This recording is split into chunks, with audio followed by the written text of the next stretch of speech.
왜 배터리 업체들이라든지 양극재 업체들이 순이익이 그래도 조금씩 나는 이유가 그러니까 완전한 저점 자체는 사실은 저번 분기로 거의 마감을 했다라고 보는 게 그게 지금 뭐 에코프로 EM이라든지 포스코 퓨처엠이라든지 다 지금 실적들이 나오고 있잖아요. 그 실적들이 작년 3, 4분기 엄청난 적자였는데 지금 이제 어쨌든 조금 흑자가 나는 거지만 흑자가 나는 거지만 흑자로 돌아서고 있다는 게 굉장히 좋은 신호라고 얘기할 수가 있는 거고요. 양극재 수출량 데이터라든지 아니면 배터리 수출량 데이터를 놓고 보면 완전히 턴 어라운드를 했다.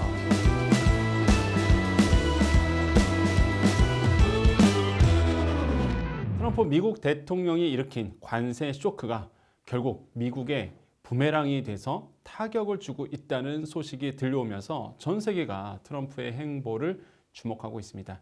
앞으로의 상황과 증시에 미칠 영향 살펴보도록 하겠습니다. 윤석천 경제평론가님과 함께합니다. 안녕하세요. 네, 안녕하십니까. 결국에는 이제 미국이 중국을 이제 때리게 되면 우리가 중국과의 경쟁되고 있는 섹터들, 뭐 대표적으로 본다 그러면 이제 배터리 쪽도 있을 건데요.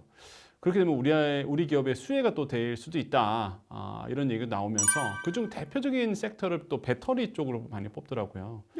뭐 저도 거기에는 동감을 해요. 왜 그러냐면은 문제는 지금 중국을 대체할 수 있는 대안이 있냐라는 거죠. 그러니까 트럼프 대통령이 진짜 싸움을 잘하는 사람이라고 한다면은 대안을 만들어 놓고 싸워야 될 거 아니에요. 대안을 만들어 놓고. 근데 아무런 대안 없이 여기저기 그냥 막 관세를 때리고 중국에는 또 엄청난 관세를 때려버리니까 중국이 속으로는 웃고 있는 거 아니겠습니까? 물론 중국도 힘들겠죠.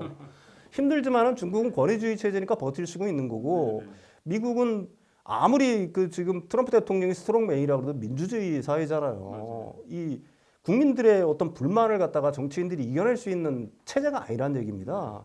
그런 면에서 미국은 자신의 어떤 약점을 갖다가 진짜 명확하게 드러내고 있다라고 봐야 되는 거고요. 특히 배터리 같은 경우에는 제가 거듭 말씀드리지만 우리나라 그다음에 일본, 중국밖에 없어요. 배터리를 만드는 데가. 근데 중국 지금 미국이 견제를 하잖아요. 그럼 우리나라하고 일본밖에 안 남았잖아요. 근데 일본은 캐파에 한계가 있어요. 그러니까 특히 북미 지역에서는 우리나라가 600기가와트 아워를 갖다가 건설하고 있잖아요. 이제 올해 정도에 가동되는 것만 해도 제가 알기로는 100기가와트가 넘는데. 그러니까 물량을 우리가 그 중국산을 대체할 수 있는 건 바로 우리나라밖에 없는 거고요. 실제로 중국이 그 미국에 수출하는 그 배터리, 그러니까 ESS 배터리 포함해서 뭐 전동 공구용 소형 배터리부터 시작을 해가지고 전기차 배터리까지 물량이 24년도에 얼마냐면 153억 달러 정도 됐었어요. 그 중에 태반은 ESS고요. 근데 올 1월, 2월 달부터 어떤 상황이 벌어졌냐면은 이건 전기차 배터리입니다. 전기차 배터리 1월 달에 중국산 전기차 배터리가 14.4% 미국으로 수입이 늘었었어요. 근데 2월 달에 갑자기 한 거의 60%가 급락을 합니다. 왜 그러냐면은 그 트럼프 대통령이 취임을 하자마자 뭘 했죠? 중국을 견제하기 시작했죠. 그래서 맨 처음에 원래 올해 중국산 전기차 배터리 같은 경우에는 기존의 3.4%에다가 25%를 해가지고 28.4%였었어요. 전기차 배터리 분야는. 근데 여기에 그 취임하자마자 중국 상태로 해서 10% 맨 처음에 펜타닐 관세 때렸죠. 그래서 이게 38.4%로 높아져 버린 거예요. 그러니까 중국산 전기차 배터리가 도저히 안 되니까 그때부터 중국산 그 전기차용 배터리 수입이 확 줄어듭니다. 그 대신 한국, 폴란드, 일본께 128%가 들었어요. 2월 달에. 그게 무슨 얘기냐? 배터리 안 쓸 수는 없잖아요. 그러니까 중국산이 원천적으로 막히니까 결국은 한국산을 쓸 수밖에 없는 거고요. ESS 시장이 더 크죠. ESS 시장 같은 경우는 이제 중국산 거의 못 들어옵니다. 중국산이 지금 관세, 현재 그 배터리 관세를 전부 다 맞는다고 가정을 하게 되면은 일부에서는 리튬 이온 배터리가 뉴욕타임스에서는 한 174% 정도 된다라고 그래요. 이 관세 사실 이게 복잡해가지고 그 품목 코드를 보지 않는 이상 정확하게 모르는데 뉴욕타임스 보도에만 한 174% 정도 된다고 하거든요. 이게 이제 어디야? 그 중국에서 들어오는 거, 중국 배터리. 그러면 LF 배터리가 지금 이걸 안 맞았을 때는 킬로와트 아워당 한 100달러 정도 하는데 이걸 맞게 되면은 어떻게 되겠어요?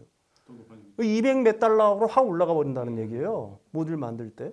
그러니까 이게 지금 우리나라가 LFP를 갖다가 미국에서 생산을 하게 되면은 한 170달러 정도 돼요. 킬로와트 아워당. 거기에 45달러 정도를 갖다가 AMPC를 받습니다. 그러니까 우리나라는 경쟁에서 이길 수가 없죠. 근데 ESS를 갖다가 우리가 미국에서 만드느냐? 못 만들었어요. 근데 이제 요 다음 달부터 미시간 공장에서 LG 엔솔이 생산을 본격적으로 LFP 생산을 시작을 합니다.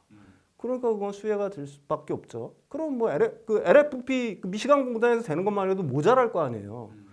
그러면 어떻게 해 미국은? 급하면은 3원기 ESS 쓸 수밖에 없어요. 그렇죠?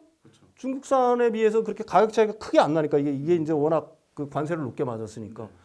그러니까 그 시장 자체를 갖다가 결국은 우리나라하고 일본이 차지하게 될 텐데 일본 같은 경우에는 LFP 배터리를 거의 파나소닉 같은 거는 안 만드니까 결국은 이제 LG 엔솔이라든지 우리나라 기업들한테 수혜가 올 거다 이렇게 봐야 되겠죠. 그러니까 결국은 전방 산업 그러니까 미국의 자동차 시장이 어떻게 되느냐는 영향을 주겠지만 우리나라 배터리 산업 전체적으로 놓고 보게 되면은 과거와 같은 어떤 그러니까 중국에 대한 어떤 과도한 어떤 경쟁 뭐 이런 거는 거의 염려하지 않고도 비즈니스를 할 수 있는 환경 자체가 조성이 됐다라고 봐야 되는 거고요. 또 하나 이제 그 전기차 분야에서는 또 하나 이제 장점이 뭐냐면 전기차 같은 경우는 부품 수가 적잖아요. 내연차에 비해서. 그러니까 똑같은 관세를 맞고 들어온다고 하더라도 부품 수가 적으니까 관세로 인한 어떤 가격 인상폭이 적을 거 아니겠습니까? 내연기관차에 비해서.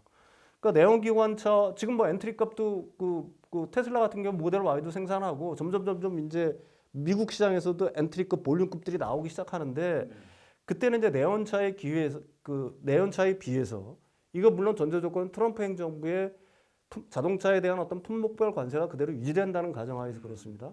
상대적으로 비교 우위는 전기차 쪽에 갖는다는 얘기죠. 가격적인 측면에서. 그러니까 뭐 그 미국 시장에서 뭐 이제 제가 저번 시간에도 얘기했지만 위기라는 거는 결국은 미국의 경기 둔화나 어떤 경기 침체 위기가 보이면 사실은 전방 산업이 부진할 테니까 전기차도 뭐 자동차니까 전기차라고 뭐 홀로 활활 날 수는 없잖아요. 그런 측면에서의 타격은 있을 수 있다. 그렇지만은 만약에 트럼프 대통령이 여기서 뭐 진짜 미국을 갖다 침체로 끌어들이지 않는다는 가정, 그러니까 지금의 관세 정책들을 갖다 대폭 수정해서 물러선다고 할 때는 결국은 그래도 증권을 막을 테니까 결국은 한국의 배터리들이 굉장히 우세한 위치를 갖다가 북미 시장에서는 점할 수밖에 없다 이렇게 봐야 되겠죠. 뭐 평론가께서 보시기에 그럼 2차 전지주는 긍정이다 부정이다 앞으로? 일단 이렇게 보시면 돼요. 수출 데이터를 보시면 됩니다. 올해 양극재 NCA, NCM 같은 경우에는 YOY로 비교하면은 여전히 그 전년도에 비해서 안 되죠. 근데 MOM으로 매달 이렇게 꾸준히 상승을 하고 있어요. 이거 굉장히 좋은 신호라고 얘기할 수 있는 거고요. 4월 달 들어서는 또 굉장히 놀라운 현상이 벌어졌습니다. 그러니까 배터리 3사의 수출액을 말하는 거예요. 배터리 3사의 수출액이 YOY로 100% 이상 성장해요. 20일까지 통계예요, 이게. 그다음에 MOM으로 거의 200% 성장했어요. 요즘 분위기가 좀 바뀐 거네요. 그럼? 네, 그러니까 이게 이 올해 들어서 그래서 지금 그 올해 배터리 업체들이라든지 양극재 업체들이 순이익이 그래도 조금씩 나는 이유가 그러니까 완전한 저점 자체는 사실은 저번 분기로 거의 마감을 했다라고 보는 게 그게 지금 뭐 에코프로 EM이라든지 포스코 퓨처엠이라든지 다 지금 실적들이 나오고 있잖아요. 그 실적들이 그 뭐 4분기에 뭐 3, 4분기 작년 3, 4분기 엄청난 적자였는데 지금 이제 어쨌든 조금 흑자가 나는 거지만 여흑자가 나는 거지만 흑자로 돌아서고 있다는 게 굉장히 어떻게 보게 되면 굉장히 좋은 신호라고 얘기할 수가 있는 거고요. 이거는 뭐 뻔해요. 글로벌 시장을 놓고 보면은 1분기에 유럽 시장 자체가 1분기에만 28% 성장해요. 순수 전기차만. 근데 이게 엄청난 성장이잖아요. 근데 독일이 이제 정권이 바뀌면서 연립 정부가 새로 나서면서 엄청난 보조금을 투입하기 시작했어요. 아니, 도저히 우리가 이 전동화에서 밀리면 안 되겠다. 전동화에서 밀렸기 때문에 폭스바겐이라든지 자국의 완성차 업체들이 위기에 처했다는 어떤 위기감 때문에 보조금 정책 중단했다가 다시 보조금 정책을 5월, 6월 달부터 다시 시작을 하거든요. 그러니까 독일이 만약에 시작을 하면 다른 나라를 EU 전체적으로 다시 시작을 할 거 아니겠습니까? 그러니까 유럽 시장은 굉장히 좋아요. 그다음에 미국 전기차 시장을 보게 되면 1분기에 11.3% 성장했는데 이게 별로 아닌 것 같아도 테슬라가 굉장히 그 마이너스 성장을 했잖아요. 전기차 분야에서는.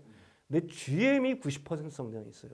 GM이 신차들을 계속 내면서. 거의 GM은 내공용 아니에요? 그냥 미국 그렇죠. 안에서. 뭐 예. 이코노스라든지 거의 내공용이에요. 근데 그게 90% 성장했다고 전기차가. 그러니까 이게 우리로서는 호재가 뭐냐면 GM에 다 LG 엔솔 들어가잖아요. 배터리 업체들. GM 다 우리나라 배터리 3원기 배터리 쓰잖아요. 그러니까 이게 세계적인 어떤 글로벌 경기에 두나나 느닷없는 침체가 아니라고 한다면은 제가 생각하기에는 지금 그 양극재 수출량 데이터라든지 아니면 배터리 수출량 데이터를 놓고 보게 되면은 완전히 턴 어라운드를 했다. 이렇게 저점 볼수 찍고 올라오고 있죠. 있다? 예, 예. 저점은 24년 그러니까 작년 4분기로 마감이 된 거고요. 4분기로 마감이. 예, 올 1분기 통계가 사실은 그래요. 근데 4월 달부터 통계가 더 올라온 거예요, 그게. YOY로 100%. 네. 그러니까 YOY로 100%가 늘었다는 거고요. 그러니까 24년 4월에 비해서 그렇게 늘었다는 거고. 이게 저번 달 3월 달에 비해서는 거의 200% 성장을 계속 늘고 있어요. 일 통계로 놓고 보게 되면 MOM으로 거의 190% 성장을 하고 있는 거니까. 그 배터리 수출이 늘어난다는 건 결국은 양극재 어떤 수요들도 굉장히 늘어난다는 얘기가 되겠죠. 그래서 뭐 여러분들이 뭐 이런 얘기는 굉장히 많이 하죠. 그렇다고 해서 그게 뭐 주가에 뭐 이게 반영이 금방금방 될 거냐라는 거는 의문의 여지는 있어요. 왜 그러면 저 계속해서 제가 말씀드리지만 이렇게 한번 계속해서 급락을 했던 거는 상당한 기간의 어떤 견고한 지지를 갖다가 만들 시간이 필요한 거고 다만 통계적으로는 그런 식으로 그 턴어라운드 조짐을 갖다가 명확하게 보이고 있다. 이렇게까지는 말씀을 드릴 수가 있을 것 같아요. 네, 오늘 전해드린 정보들 잘 참고하셔서 성공적인 투자하시길 바라겠습니다. 오늘 말씀 감사합니다.